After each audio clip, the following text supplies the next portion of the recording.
Assalamualaikum warahmatullahi wabarakatuh, teman-teman dimanapun berada. Pada kesempatan kali ini kita kembali bertemu untuk membahas berbagai hal seputar dunia akademik. Dan video ini akan membahas tentang ID peneliti atau akun peneliti. Di mana seorang peneliti seharusnya memiliki akun peneliti atau ID peneliti yang dapat menunjang proses penelitian, melihat beragam dampak yang dihasilkan dari setiap penelitian yang telah dilakukan oleh para peneliti. Melalui akun peneliti atau ID peneliti, seorang peneliti bisa melihat dampak penerimaan masyarakat yang mensitasi atau mengutip setiap publikasi yang telah ia hasilkan. Nah, salah satu yang akan kita bahas pada video kali ini adalah akun Google Scholar.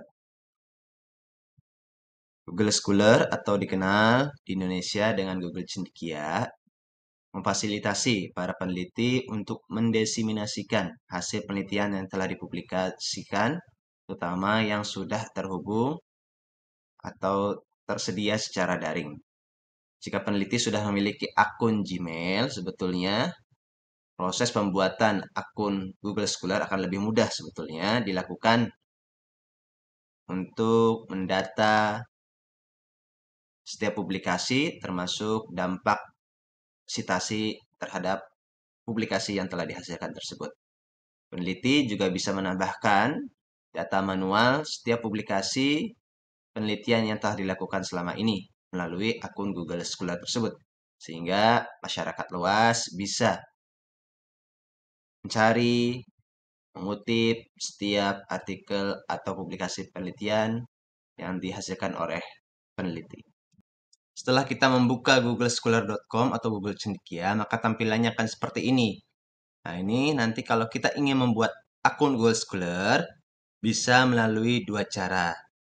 Pertama, ketika melihat tampilan seperti ini, kita bisa mengklik atau mengarahkan kursor dari tikus atau mouse kita ke menu profil saya. Itu bisa melalui menu profil saya. Yang kedua, bisa melalui menu tanda bergaris di sebelah profil saya. Nanti tampilannya akan seperti yang di bagian bawah. Di situ nanti ada profil saya, koleksiku, notifikasi, dan lain sebagainya. Nanti kita klik tetap profil saya. Jadi yang pertama, lebih baik memilih kalau tampilannya Google Scholar seperti yang di atas. Yang pertama, maka kita langsung klik menu profil saya untuk proses pembuatan atau pendaftaran akun Google Scholar. Setelah kita masuk atau mengklik menu profil saya, maka tampilannya akan seperti ini. Ada 3 langkah atau 3 tahapan untuk membuat akun Google Scholar. Pertama, kita akan diminta untuk mengisi bagian profil, di mana kita diminta mengisi data-data yang akan digunakan untuk akun Google Scholar kita ke depannya. Di sini diminta untuk mengisi nama, afiliasi, email untuk diverifikasi, bidang minat, dan halaman beranda. Jadi ini tahapan yang pertama, diminta mengisi menu profil. Ini adalah contoh pengisian formulir yang pertama, yaitu formulir profil.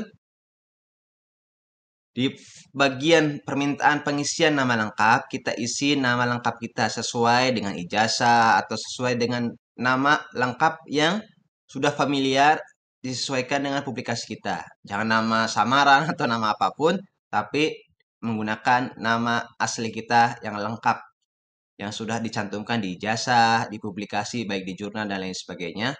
Kita cantumkan di bagian permintaan nama lengkap. Di bawahnya ada permintaan untuk mengisi nama lain. Kasusnya sebetulnya ini berhubungan dengan beberapa publikasi yang bisa jadi salah menuliskan nama kita.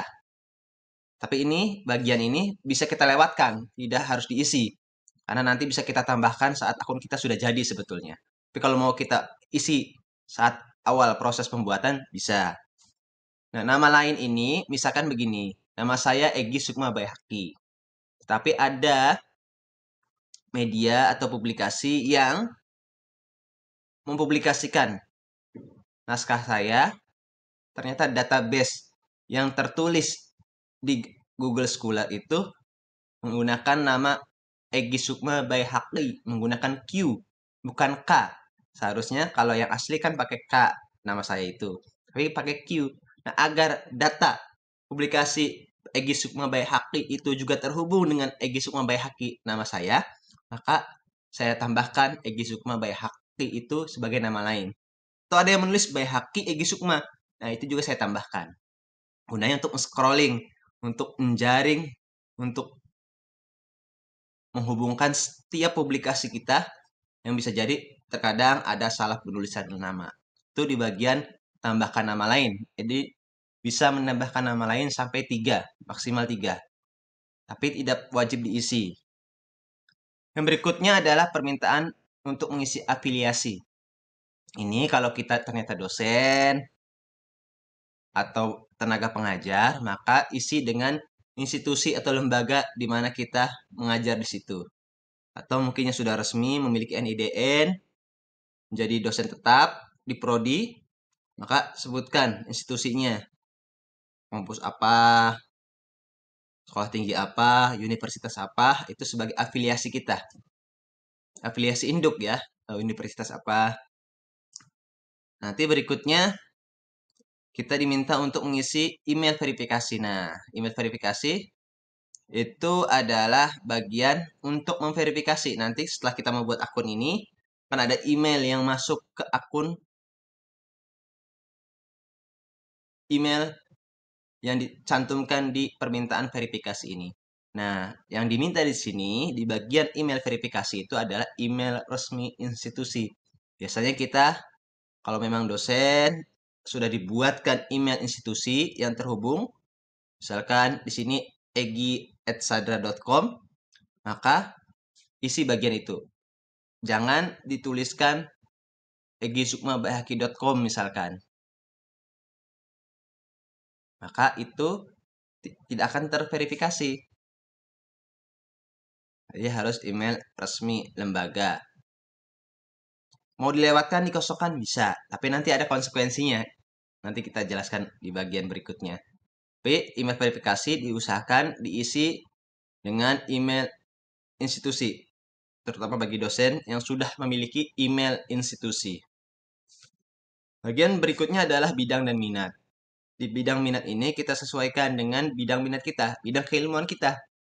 Selama ini kita ternyata misalkan pendidikannya di bidang tafsir, ya berarti bisa jadi bidang minat kita adalah tafsir. Atau ada minat yang lain ternyata yang lebih luas.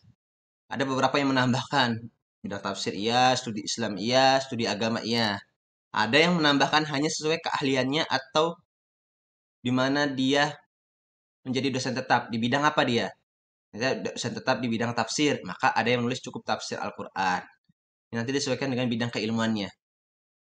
Atau bidang publikasinya. Publikasi selama ini saya menerbitkan publikasi tentang sejarah Islam, maka di bidang minatnya sejarah Islam. Agar akun kita nanti ke depannya ketika orang mencari siapa peneliti atau penulis di bidang studi Islam atau sejarah misalkan, nama kita bisa ikut muncul di sana. Itu bidang minat. Nah, halaman beranda itu opsional, jadi bisa diisi bisa tidak. Ini yang dimaksud bukan sekedar alamat website, tapi alamat website profesional. Misalkan akun kita atau beranda profil kita di institusi atau beranda profesional lainnya, itu bisa kita cantumkan di permintaan halaman beranda ini. Itu bagian pertama, permintaan untuk pengisian profil akun Google Scholar. Nah, berikutnya kita masuk ke langkah yang kedua. Langkah atau tahapan selanjutnya setelah kita mengisi data lengkap profil adalah tahapan artikel, yaitu kita diminta untuk menambahkan artikel yang telah kita tulis atau kita publikasikan. Nah, memang perlu dicatat untuk para peneliti, para penulis yang akan membuat akun Google Scholar harus sudah punya atau harus sudah mempublikasikan entah itu jurnal ataupun apapun itu, minimal satu saja yang datanya terhubung dengan Google Scholar atau tersedia secara daring atau online. Itu yang paling perlu dicatat. Kalau tidak ada sama sekali, saya mau buat akun Google Scholar, tapi saya belum pernah nulis jurnal, belum ada hasil penelitian yang saya publikasikan, maka proses selanjutnya tidak bisa dilakukan. Karena ini harus dilewati. Di menu ini kita diminta untuk menambahkan artikel yang telah kita publikasi. Nah, di menu ini ada dua bagian. Yang pertama, kita bisa menambahkan artikel-artikel yang telah kita publikasikan itu dalam bentuk kelompok. Dalam bentuk apa? Kelompoknya. Kelompoknya biasanya nama. Contoh begini. Saya telah menulis atau mempublikasikan naskah jurnal itu dari tahun 2018. Kemudian di tahun 2023, saya baru mau membuat akun Google Scholar-nya. Maka nanti saat masuk ke menu bagian kedua ini, maka akan banyak muncul jurnal-jurnal, tulisan-tulisan yang terkumpul dalam kelompok nama Egy Sukma Baihaqi. Maka kalau mau kita masukkan semua di akun Google Scholar kita nanti, cukup centang sebelah kiri di samping Egy Sukma Baihaqi itu, nanti semua artikel yang terkelompok dalam nama Egy Sukma Baihaqi akan ada di akun Google Scholar kita. Itu, jadi berkelompok semua tulisan yang atas nama Egy Sukma Baihaqi itu kita masukkan semua nanti di tulisan kita.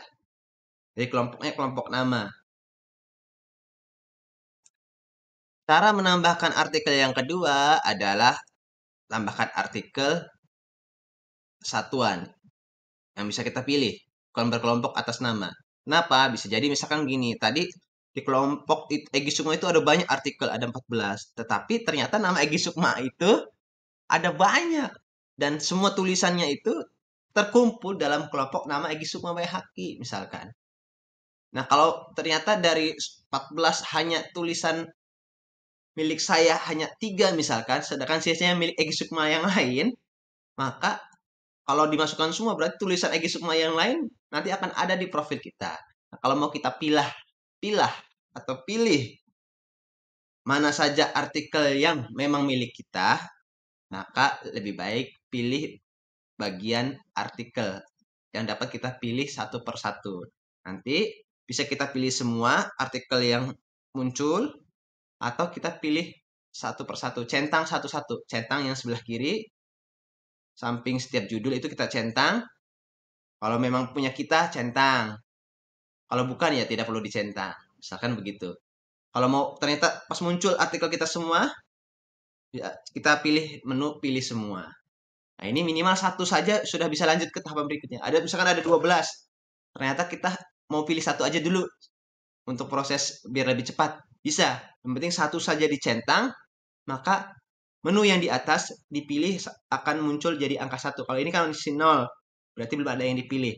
Tapi kalau sudah dipilih, dia maka akan muncul berapa yang dipilihnya. Dan baru nanti bisa melanjutkan ke tahapan berikutnya. Nah, ini contohnya. Jadi, sudah ada banyak. Kalau yang artikel bisa kita pilih satu per satu itu, ada banyak tulisan yang sesuai dengan nama kita, tapi kita pilih satu aja misalkan untuk proses selanjutnya, agar lebih cepat pembuatan akunnya. Dari sekian banyak artikel, kita centang satu saja, maka akan muncul di bagian atas itu dipilih satu. Kalau tadi sebelumnya kan dipilih 0, berarti belum ada yang dipilih. Dan menu atau bagian bertanda biru, panah bertanda biru, kalau sebelumnya itu tidak bisa diklik itu. Tidak berwarna. Jadi tidak bisa lanjut ke tahapan berikutnya. Tapi kalau sudah ada yang dicentang minimal satu saja, maka tanda panah itu bisa diklik dan kita bisa lanjut ke tahapan yang ketiga. Kalau tidak dicentang, tidak ada satupun artikel yang dicentang, maka kita tidak bisa lanjut ke tahapan berikutnya. Jadi ini contohnya. Kalau tadi kita bisa pilih, dipilihnya itu masih 0, dan tanda panah birunya tidak muncul. Maka tidak bisa lanjut ke tahapan berikutnya. Tapi kalau ini sudah dicentang, dipilih satu saja artikelnya, maka akan muncul keterangan dipilih satu, dan tanda panah berwarna biru muncul dan kita bisa lanjut ke tahapan berikutnya. Bagian terakhir atau langkah terakhir adalah seperti ini, setelan atau pengaturan. Nanti kita bisa atur profil kita. Ada 3 sebetulnya yang minta diatur di sini. Yang pertama adalah terkait dengan update informasi artikel. Di sini kita akan diberi pilihan 2. Update secara otomatis atau perlu kita tinjau terlebih dahulu, persetujuan kita terlebih dahulu. Setiap ada update informasi terbaru terkait dengan publikasi kita sebelum itu masuk di akun Google Scholar kita. Jadi nanti kalau kita sudah punya publikasi dan database-nya terhubung dengan data Google Scholar, misalkan kita menerbitkan di jurnal tersebut sudah terhubung dengan Google Scholar, maka data publikasi kita yang menggunakan akun atau nama kita itu akan tersedia di Google Scholar. Nah, update baru itu kan otomatis tuh ada pembaruan, kita terbitkan tahun 2023 akan masuk ke akun Google Scholar kita. Nah, kalau mau update otomatis tanpa harus masuk dulu, saya setujui ini punya saya, jadi bisa langsung masuk. Atau mau langsung masuk aja. Nah, kalau mau langsung masuk, tersedia di akun kita, maka pilih bagian terapkan update secara otomatis. Nanti otomatis ketika ada publikasi terbit yang terhubung dengan Google Scholar, maka akan otomatis dia ada di profil kita. Tetapi kalau harus kita setujui dulu, ini punya saya bukan, maka pilih yang kirim update melalui email untuk ditinjau terlebih dahulu. Itu yang pertama, update terkait artikel publikasi kita. Yang kedua adalah visibilitas profil. Profil kita itu mau jadikan profil publik, umum, sehingga orang bisa melihat profil kita, siapa kita, tulisan kita apa saja, di citasi berapa saja, itu orang bisa lihat, orang bisa tahu, maka kita pilih jadikan profil umum. Jadi ini menurut saya wajib, menurut saya ini sangat perlu untuk dicentang. Kalau dilewatkan bisa saja, tapi jika ingin diketahui, jika ingin dilihat, dan banyak orang bisa mengakses profil kita, maka pilih menu jadikan profil saya untuk umum, kita centang itu. Yang ketiga adalah ikuti melalui email. Nah, ada 2 pilihan. Apakah nanti yang masuk itu adalah informasi terbaru yang berhubungan dengan penelitian kita. Jadi beberapa artikel kalau ada yang berhubungan dengan penelitian kita masuk. Oh, ada nih penelitian orang ini juga berhubungan dengan apa yang kita teliti. Itu akan masuk ke email kita. Atau yang kedua, yang masuk hanya pengutipan. Kalau ada yang mengutip artikel kita, jurnal kita, nah itu yang masuk notifikasinya bahwa ada yang mengutip artikel ini.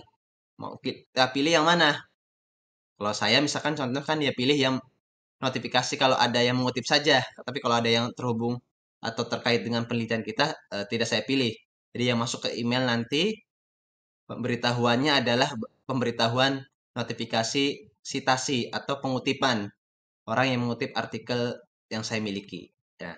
Baru setelah 3 ini sudah kita pilih, kita isi, maka kita pilih selesai. Dan 3 langkah itu pun selesai.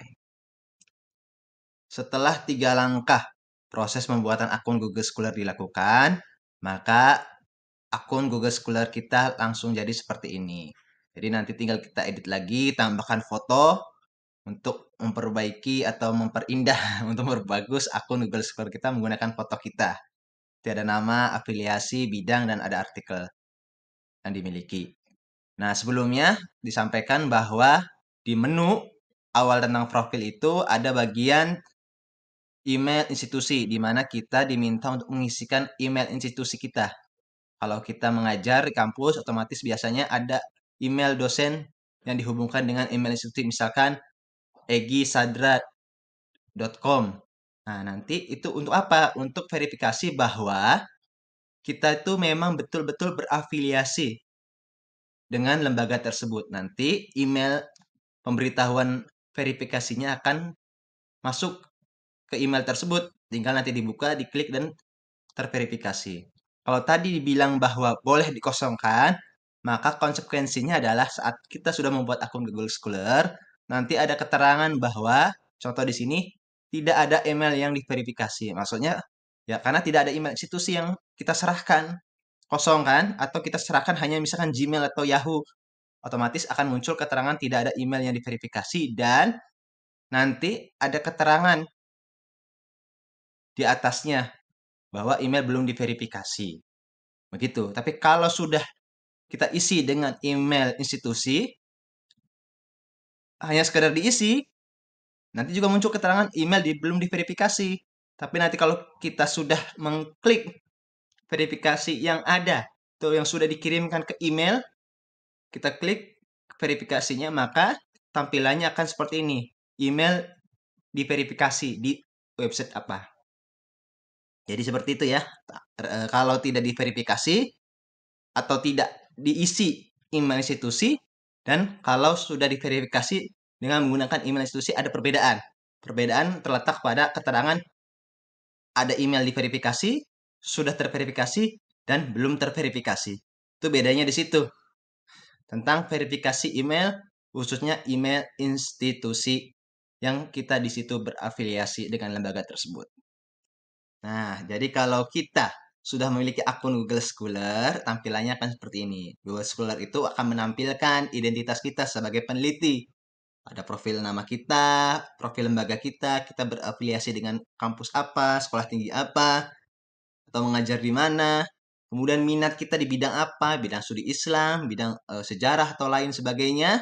Kemudian nanti publikasi kita. Selama ini kita telah menerbitkan berapa banyak, entah jurnal, konferensi, buku, atau juga paten, itu nanti akan terdata, akan terakumulasi dalam akun Google Scholar kita. Berikutnya juga nanti setiap artikel atau setiap publikasi itu dikutip oleh siapa saja, berapa banyak kutipannya, itu juga ada informasinya. Jadi itu sangat membantu seorang peneliti, seorang penulis, seorang insan akademik sangat perlu dan penting sekali untuk memiliki akun Google Scholar. Kemudian muncul pertanyaan, mana akun Google Scholar kita? Nah, kalau ada pertanyaan seperti itu, sebetulnya saat kita membuka akun Google Scholar, tadi tampilannya kan sudah ada, misalkan ada profil, nama, kemudian publikasi, dan lain sebagainya. Nah, di bagian atas, di URL itu sudah ada sebetulnya, scholar.com, garis miring, apa, citation. Nanti ada tuh, mulai setelah tanda user dan tanda sama dengan, itulah akun kita. Misalkan di sini, ID Google Scholar saya adalah dimulai dari X sampai AJ. Jadi itu akun Google Scholar saya. Tapi kalau mau di copy semuanya. Jadi ID itu maksudnya bahasa Indonesia. Sepertinya user saya, ID usernya cuma sampai dari X sampai AAAJ. Jadi sampai situ. Kalau mau disalin URL-nya, disimpan, nanti kalau suatu saat dibutuhkan, nah itu yang mau kita masukkan sebagai ID peneliti. URL-nya seperti itu. Tapi kalau sekedar ID schoolernya itu dimulai dari X misalkan sampai J tambah HL sama dengan ID itu bukan bagian dari akun atau ID Google Scholar kita. Itu ID kita. Jadi kalau ditanya mana akun Google Scholar-nya, cari aja nama saya siapa? Marwah atau Uswah. Nanti kalau boleh tahu boleh minta ID schooler-nya. Kalau dikasih misalkan langsung XJL atau WJL, itu bisa juga dicari. Tapi lebih baik disimpan juga alamat URL lengkapnya, scholar.com dan lain sebagainya. Itu panjangnya itu disimpan juga. Suatu saat dibutuhkan, kalau kita tidak hafal, mudah dicari. Takutnya kita salah ketik dan lain sebagainya. Sebelumnya di proses awal itu ada bagian menu tentang artikel. Setelah profil ada menu tentang artikel di mana kita diminta untuk menambahkan artikel secara kelompok maupun secara satu persatu. Itu bisa dilakukan semuanya langsung atau pilih salah satu saja agar tahapannya bisa berlanjut. Nah, bagaimana kemudian kalau kita misalkan publikasi atau terdata ternyata di akun kita belum muncul semuanya.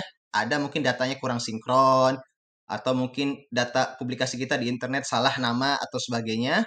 Maka itu ada beberapa langkah yang bisa kita lakukan. Jadi nanti di profil kita seperti ini ada di samping judul itu simbol tambah, tanda tambah, nanti bisa diklik, nanti ada beberapa pilihan. Ada pertama, tambahkan grup artikel, ada tambahkan artikel, ada tambahkan artikel secara manual, ada pengaturan update terkait artikel yang sebetulnya ada hubungannya dengan saat proses pembuatan akun. Jadi nanti kita bisa pilih mau menambahkan artikel secara grup seperti yang dibahas sebelumnya sesuai dengan kelompok nama, atau mau kita tambahkan artikel, kita cari nanti artikel dengan nama kita ada apa saja, nanti tinggal kita centang. Atau mau tambahkan artikel secara manual karena tidak ada datanya atau bukunya tidak tersedia online, misalkan cetak, maka kita tambahkan dengan manual. Atau mau kita atur konfigurasi datanya, nah itu bisa kita atur. Jadi jika sudah ada akunnya, ada data yang belum ada di akun kita, atau tidak terdata atau terlacak secara online, maka bisa kita tambahkan, baik itu secara online pula maupun secara manual. Itu terkait dengan menambah, mencari, dan mengatur daftar penelitian yang ada di akun Google Scholar. Setelah tadi kita mengklik tanda tambah, maka munculkan tadi ada pilihan tambahkan kelompok, tambahkan artikel. Ini contoh kalau kita mau tambahkan artikel. Maka nanti Google Scholar akan menghasilkan data atau menampilkan data beberapa publikasi yang sesuai dengan nama akun Google Scholar kita. Misalkan akun saya namanya Egy Sukma Bayhaqi. Maka nanti akan ditampilkan beberapa publikasi yang menggunakan nama Egy Sukma Bayhaqi atau terafiliasi dengan nama Egy Sukma Bayhaqi. Kalau memang itu semuanya punya kita, tinggal centang-centang. Atau ternyata dari sekian banyak yang ditampilkan itu, ternyata ada yang bukan milik kita. Makanya kalau tambahkan artikel itu mudahnya, enaknya kalau kita mau memverifikasi atau memilih mana yang milik kita, mana yang bukan. Takutnya ternyata Egy Sukma Bayhaqinya banyak dan itu terdata semua di akun kita. Tapi kalau nama kita cuma satu orang, ya bisa jadi kita pilih menu tambahkan kelompok. Tapi kalau nama kita banyak orang yang namanya mirip, lebih baik tambahkan artikel dengan memilih mencentang satu persatu. Nanti kalau sudah ketemu, centang, centang, centang, centang, kemudian kita klik tanda centang berwarna biru, itu otomatis akan tertambah, akan ada di akun Google Scholar kita. Nanti biasanya keterangannya adalah kalau dia bisa dicentang, warna birunya itu muncul, itu berarti artikel itu belum ada di akun kita. Tapi kalau tanda centangnya tidak bisa dilakukan, sebelah kirinya ya, sebelah kiri judul kan ada kotak, itu kan bisa dicentang. Kalau tidak bisa dicentang dan warna birunya pudar, itu berarti artikel tersebut sudah ada di akun kita. Tidak bisa kita tambahkan. Tapi kalau yang masih biru, nanti ada keterangannya bahwa judul itu in profile. Maksudnya judul itu sudah tersedia di profil kita. Tapi kalau belum, maka kan ada keterangannya tuh. Contoh yang identitas Azhar. Dia di profil, in profile. Dia tidak bisa dicentang. Dan warna birunya pudar. Jadi hanya artikel-artikel yang muncul yang berwarna biru bisa dicentang, yang bisa ditambahkan untuk ada di akun Google Scholar kita. Berikutnya di menu tambah itu ada tambah grup artikel. Ini sama dengan menu tambah artikel saat proses pembuatan akun Google Scholar. Jadi kita akan menambahkan artikel-artikel yang terkelompok dalam satu nama. Contoh namanya Egy Sukma Bayhaqi, nanti di dalamnya ada banyak artikel. Kalau kita memang tadi nama kita tidak ada banyak yang mirip, hanya satu orang yang punya nama Egy Sukma Bayhaqi, maka otomatis publikasinya biasanya akan terakumulasi dalam nama Egy Sukma Bayhaqi. Nanti kita tinggal centang di samping nama Egy Sukma Bayhaqi, maka sekian banyak artikel itu akan masuk semua di profil kita. Tapi kalau mau kita pilih, tadi kalau nama Egy Sukmanya banyak, ada berapa profil itu, maka kita bisa lakukan tambah secara satu per satu. Kalau memang kita yakin bahwa nama kita hanya satu orang, artikel kita kemudian ada di nama kita, sudah di kelompok nama kita, maka bisa kita lakukan semuanya, bisa kita masukkan dengan centang sekali centang saja. Centangnya di samping nama profil kita. Itu terkait dengan tambahkan grup artikel. Berikutnya menu setelah kita mengklik simbol atau tanda tambah pada profil akun Google Scholar kita adalah tambahkan manual. Jika ternyata publikasi kita itu tidak terdata atau tidak terlacak secara daring, secara online, kita tidak temukan data itu, atau mungkin kita punya data publikasi berupa bentuk cetak sehingga belum ada di internet, maka bisa kita tambahkan data publikasi kita itu secara manual. Baik itu datanya tersedia online ataupun secara cetak, tapi karena belum ada dan tidak terlacak di internet, bisa kita tambahkan secara manual. Kalau tadi kan otomatis tuh kita cari, oh ada di internet, tinggal tambahkan. Kalau ini tidak ada di internet, sudah kita cari. Atau memang betul-betul kita terbitkan publikasi kita itu dalam bentuk cetak, sehingga belum ada datanya di internet. Maka kita tambahkan saja secara manual. Nah, saat kita mengklik menu tambahkan manual itu, ada beberapa pilihan. Nah, di sini yang muncul adalah menu menambahkan jurnal, menambahkan menu konferensi, menambahkan menu bab, menambahkan menu buku, menambahkan menu tesis, menambahkan menu paten, menambahkan menu kasus pengadilan, dan tambahkan lainnya. Nanti diklik, tinggal diisi aja. Setiap bagian itu ada bagian-bagian yang perlu diisi, ada formulir yang perlu diisi sesuai permintaan. Misalkan kalau di sini tampilannya jurnal, nah nanti apa saja yang perlu diisi. Begitu nanti konferensi diklik, apa saja yang perlu diisi, tinggal diisi saja. Jadi nanti berarti gimana cara isinya? Harus lihat data publikasinya. Misalkan punya buku, belum ada di internet, mau ditambahkan manual. Ya lihat, kalau ternyata nanti diminta judulnya apa, penulisnya siapa, tahun terbitnya kapan, ya tinggal masukkan saja. Judul bukunya apa, misalkan. Tahun terbitnya kapan. Nah, itu disesuaikan dengan permintaan di formulir setiap bidang yang mau kita tambahkan secara manual. Untuk menambahkan data manual, tadi ada berapa menu, mulai jurnal, conference, bagian, buku, buku tersendiri, tesis atau publikasi skripsi, disertasi, paten, dokumen pengadilan, dan lain sebagainya itu nanti diklik sesuai apa yang mau kita masukkan. Nah, contoh kalau di sini saya contohkan adalah pengisian untuk bagian jurnal. Nanti ada beberapa yang perlu kita isi. Permintaannya disesuaikan saja. Di mana di situ ada title dari judul, nama penulis, tahun terbitnya, nama jurnalnya, volume, isu, halaman, dan penerbitnya. Contoh di judul saya isi artikelnya saya berjudul Tafsir Ekologi. Kemudian kalau di penulis, kalau memang sendiri ya tuliskan sendiri. Kalau memang berdua, bertiga tuliskan seterusnya. Nah, di sini dicontohkan ada keterangannya. Untuk contoh, namanya di situ dibalik. Misalkan Egi Sukma Baihaqi, jadinya Baihaqi Egi Sukma. Kalau satu orang. Kalau 3 orang atau 2 orang, nah setelah Baihaqi Egi Sukma dipisahkan dengan tanda titik koma. Nah, nama berikutnya juga sama dibalik juga. Nama belakang ke depan, nama awal dan nama tengah tetap di akhir. Jadi Baihaqi Egi Sukma kalau 1 orang.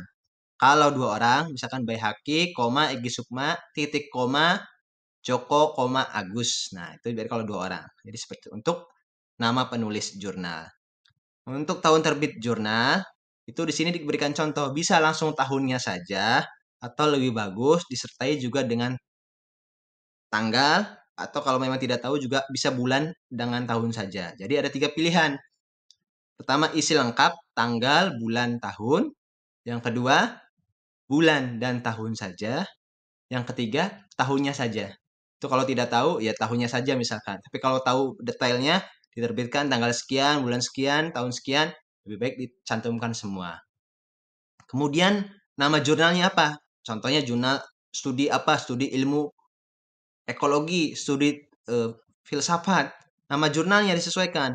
Misalkan Al-Bayan, *2, jurnal apa? Kalau sini contohnya Kans misalkan. Kemudian volume berapa? Volume 1. Isunya, nomornya nomor 1. Kemudian halamannya halaman 29 sampai 40. Kemudian publisher atau penerbitnya Sekolah Tinggi Agama Islam Sadra. Ini contoh untuk menu jurnal yang mau kita isi secara manual. Berikutnya untuk pengisian manual chapter atau subbab atau subbagian buku yang disatukan menjadi satu buku. Jadi kita punya tulisan, kemudian tulisan kita itu dijadikan satu, diterbitkan oleh editor misalkan. Itu nanti yang diminta diisi seperti ini tampilannya. Yang sebelah kiri paling ujung itu judulnya, nama penulisnya sama dibalik itu. Kalau 1 orang seperti itu, kalau 2 orang berarti tinggal ditambahkan. Tahun terbitnya kapan, Kemudian judul bukunya apa? Tulisan kita itu ada disatukan dengan buku apa judul bukunya. Jadi misalnya judul tulisannya Tafsir Ekologi. Itu ada di buku Ekologi Modern. Nah, jadi title dan booknya itu maksudnya judul bukunya. Jadi kalau yang title itu judul artikel kita, yang booknya itu judul bukunya, di mana tulisan kita ada di dalam buku itu. Kemudian kalau berjilid volume berapa, kalau tidak ada atau tidak berjilid tidak perlu diisi volumenya. Kemudian halaman berapa. Kemudian publishernya, penerbitnya. Nah ini untuk menu chapter atau bagian dari tulisan yang disatukan dalam sebuah buku.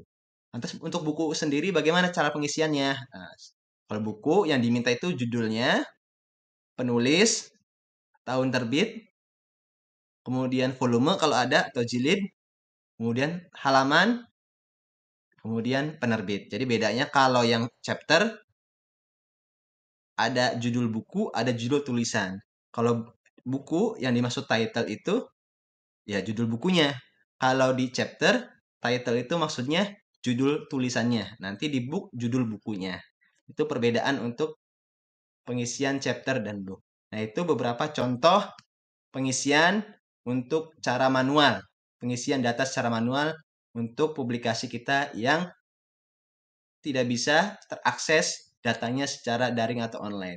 Nanti untuk menu-menu berikutnya tinggal disesuaikan saja sesuai dengan permintaan setiap bagian. Nah, di bagian akhir untuk akun Google Scholar kita jika sudah jadi, sudah rapi, sudah kita masukkan berbagai halnya, maka akan seperti ini tampilannya. Jadi Google Scholar itu menampilkan nama kita, foto kita, afiliasi institusi, kemudian juga minat atau bidang kajian kita di bidang apa saja, dan nanti artikel-artikel atau publikasi kita itu akan terdata di akun Google Scholar kita. Nah, perlu saya sampaikan di sini, setidaknya di bawah akun Google Scholar, contohnya seperti ini, nanti ada 3 keterangan sebetulnya. Jadi di samping judul, nanti ada kata-kata dikutip oleh, kemudian ada tahun. Jadi setiap artikel nanti akan ditampilkan. Jadi Google Scholar itu tidak hanya menampilkan data-data publikasi kita, dia juga akan menampilkan data sitasi setiap artikel publikasi penelitian yang telah kita lakukan. Jadi contohnya di sini misalkan penerjemahan Al-Quran itu dikutip oleh 52. 52 ini maksudnya artikel tersebut dikutip sebanyak 52 kali. Dikutip sebanyak 52 kali dan artikel tersebut kemudian sebelahnya ada tahun. Itu terbit tahun 2017. Jadi tampilannya seperti itu. Jadi manfaat dari Google Scholar sebetulnya adalah menampilkan deretan publikasi yang telah kita hasilkan selama ini dan dia menjadi tolak ukur sejauh mana produktivitas seorang peneliti dilihat dari nanti 5 tahun terakhir dia menerbitkan atau mempublikasikan artikel apa saja misalkan. Kemudian dampak atau sitasi, berapa banyak orang mengakses tulisannya, berapa banyak orang mengutip tulisannya, itu bisa diketahui lewat akun Google Scholar. Nah ini penting bagi seorang peneliti karena sitasi ini nanti akan dilihat oleh banyak orang, dipertimbangkan. Jika mau menjadi editor jurnal, misalkan dilihat dulu publikasinya berapa banyak, 5 tahun terakhir apa saja, kemudian sitasinya berapa, itu dilihat. Termasuk juga saat akreditasi institusi atau kampus atau prodi, itu juga sama, diminta untuk menyerahkan data berapa banyak sitasi tulisan dosen-dosennya 5 tahun terakhir misalkan. Sitasi mahasiswanya, itu juga diminta. Oleh sebab itu, memiliki akun Google Scholar sangat penting bagi peneliti. Nah ini, jadi kalau sudah masuk ke profil, sebelumnya ada menu judul, kemudian tadi sebelumnya kita bahas tentang simbol atau tanda tambah ini untuk menambahkan manual atau menambahkan mencari artikel yang sudah tersedia secara online yang belum ada di akun kita. Nah ini nanti ada lambang 3 ini itu untuk menghapus beberapa bagian. Kalau kita mau hapus agar tulisannya tidak ada di akun kita, bisa dicentang, kemudian klik masukkan dia ke bagian sampah. Nanti itu seperti itu. Nah, di sini misalkan kita klik tahun ya. Di tahun itu nanti akan diurutkan. Kalau kita klik, nanti yang tersusun rapi menjadi artikel yang terbaru. Dimulai dari tahun yang terakhir. Terakhir kita misalkan menerbitkan tahun 2020. Jadi dimulai dari 2020. Kalau tadi kan yang paling tinggi sitasinya. Jadi kalau saat kita pertama kali membuka akun Google Scholar kita, maka deretan tampilan publikasinya itu diurutkan berdasarkan peringkat jumlah akreditasinya. Yang paling banyak biasanya di awal. Tapi kalau kita tadi klik bagian tahunnya, maka yang muncul adalah urutan berdasarkan urutan tahun terbit terakhir. Yaitu di sini contohnya 2020. Sedangkan tadi penerjemahan Al-Quran walaupun banyak dia tahun 2017. Jadi kalau kita klik seperti itu. Jadi kalau contoh tadi kita kembalikan lagi, misalkan kita klik penerjemahan Al-Quran.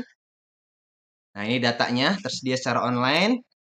Ada jumlah kutipannya, berapa kali dirujuk dia, kemudian tersedia dengan berapa versi. Mau kita edit datanya juga bisa sebetulnya. Nah, di sini yang dikutip oleh dengan jumlah 52 kali itu, kalau kita klik, maka akan muncul data-data publikasi yang mensitasi atau mengutip artikel kita. Itu tadi kan jumlahnya 52 kali. Nanti kalau kita mau dan pilih sesuai dengan tahunnya, misalkan sejak tahun 2023 berapa banyak publikasi yang mensitasi atau mengutip artikel kita, itu bisa diklik sejak 2023 atau sejak 2022. Kalau memang mau mencari khusus di tahun tertentu, misalkan di sini kan hanya 2023, 2022, dan 2019. Kalau kita cari rentangnya khusus, misalkan 2016 sampai 2018, kita mau cari berapa banyak citasi atau artikel yang mengutip tulisan kita, maka di sini dihasilkan ada dua tulisan yang mensitasi atau mengutip artikel penerjemahan Al-Quran. Jadi itu terkait dengan jumlah kutipan yang ada di samping artikel. Nah, perlu diketahui juga bahwa di akun Google Scholar itu nanti di samping sebelah kanan itu menambahkan ada fitur tampilan tentang indeks. Jadi indeks itu apa? Nah, indeks itu menampilkan berapa banyak jumlah citasi kita. Nanti dari tadi ada berapa tulisan misalkan, kemudian di sampingnya ada dikutip berapa kali, disatukan dan lain sebagainya, itu ada bagiannya. Ada bagian-bagiannya.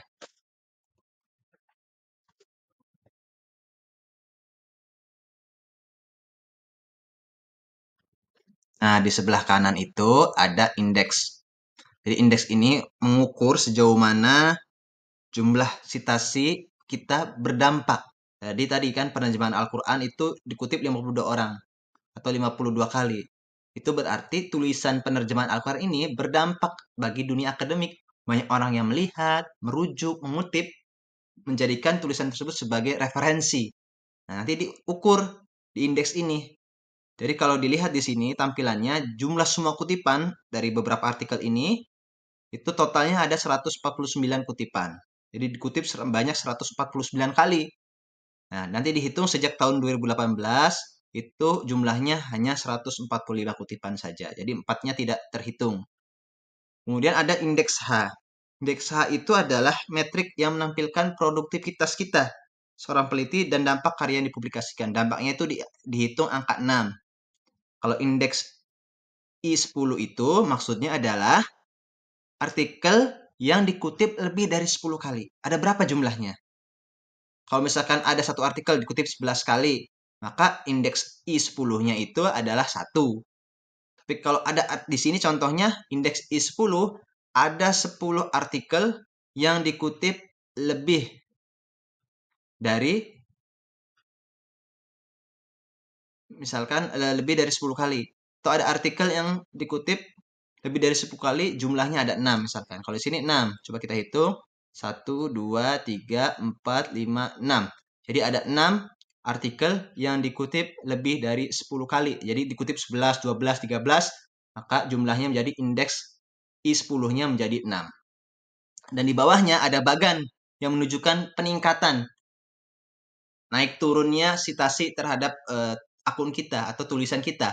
Dari 2017 yang hanya satu citasi, terus naik. 2022 ada 51 citasi, dan 2023 itu turun menjadi 20 citasi. Jadi enak itu. Jadi kalau ada orang yang mau lihat profilnya Bapak siapa, berapa banyak tulisannya, indeksnya berapa, sampai 300, 500, profesor tertentu misalkan, berapa banyak yang ngutip. Nah, itu bisa dilihat lewat akun Google Scholar. Jadi penting bagi peneliti untuk memiliki akun Google Scholar. Nah, di akhir itu ada bagian pengarang bersama. Jika dalam publikasi kita menulis bersama orang lain, misalkan dengan Bapak siapa, dengan Profesor siapa, Dokter siapa, dalam publikasi itu, maka kita bisa menambahkannya di menu pengarang bersama. Asalkan catatannya orang tersebut juga sudah memiliki akun Google Scholar. Nanti kalau kita klik di sini, bisa kita tambahkan, bisa kita cari. Nah, karena saya tidak menulis bersama orang lain, maka tidak muncul namanya. Tapi kalau saya menulis bersama orang lain dan ada datanya secara online, maka akan muncul namanya dan orang tersebut sudah harus memiliki akun Google Scholar. Itu saja materi tentang membuat akun Google Scholar. Sekali lagi, sangat penting bagi para peneliti, insan akademis, untuk memiliki akun Google Scholar. Sampai jumpa pada video selanjutnya. Kita akan membahas beragam hal tentang dunia akademis yang mudah-mudahan bisa membantu teman-teman semua. Jangan lupa like, subscribe, dan share video ini jika bermanfaat. Sampai jumpa pada video selanjutnya. Assalamualaikum warahmatullahi wabarakatuh.